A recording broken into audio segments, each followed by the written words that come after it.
In the Earth is a somewhat psychedelic horror film written, directed, and edited by Ben Wheatley. The British-American film features up-and-comer Joel Fry as Martin Lowry, a scientist sent to a small governmental outpost near Bristol to investigate the bizarrely fertile landscape of the surrounding woods. Assisted by a forest guide named Alma, Martin treks through the woods in search of a former colleague who had been assigned to increase the efficiency of harvesting crops there, while feeling strangely captivated by the local flora. The film was released to the US on April 16th of 2021 after being produced and directed over the course of roughly 2 weeks, and currently holds a 5.2 out of 10 on IMDb. Many reviews citing a staleness in the performances of the protagonists with a supposed lack of character development as well as a disappointing ending.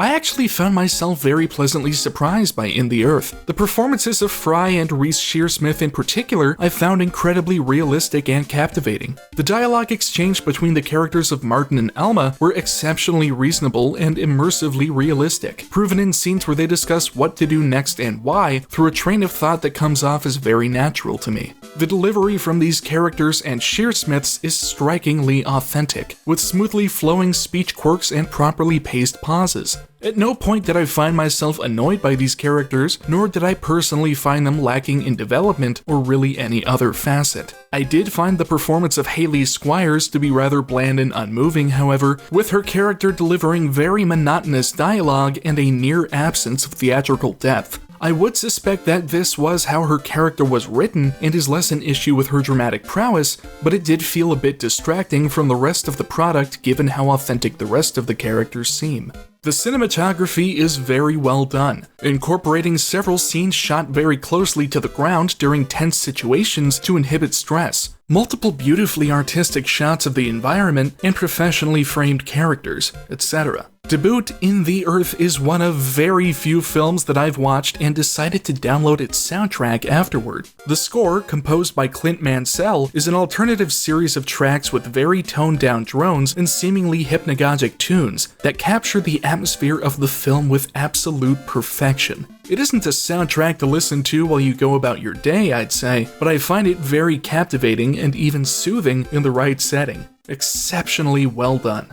Production is exceptional without being excessive. I imagine quite deliberately, in fact. With the entirety of the film taking place in the woods near Bristol, the only necessary architecture is that of tents and folding chairs, with ragtag gadgets assembled quite sparingly. The points where the film becomes gruesome can hold a candle to any challenge, even making myself grit my teeth and wince at the TV in empathetic pain.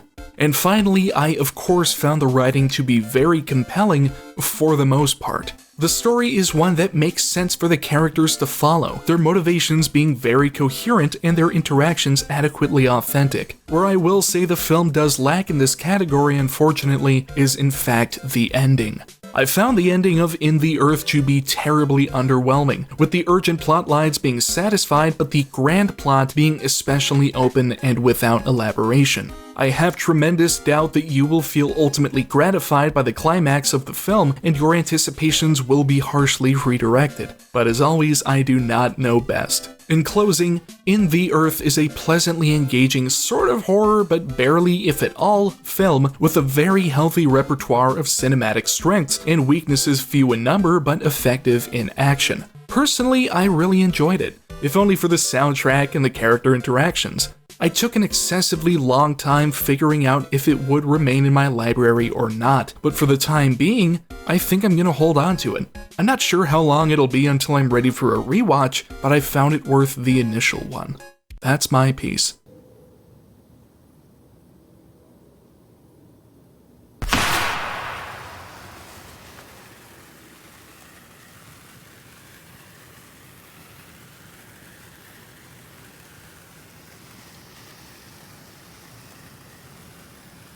What do you want? I need to talk to him.